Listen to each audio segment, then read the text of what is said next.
Sofi lagi sakit makannya habis, alhamdulillah.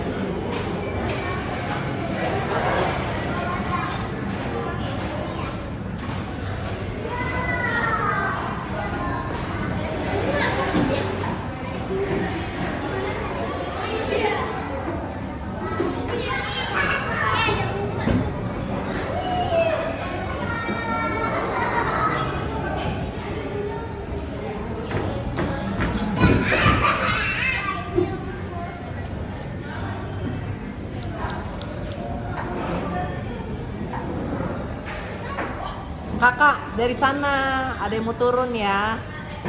Nah, dari atas.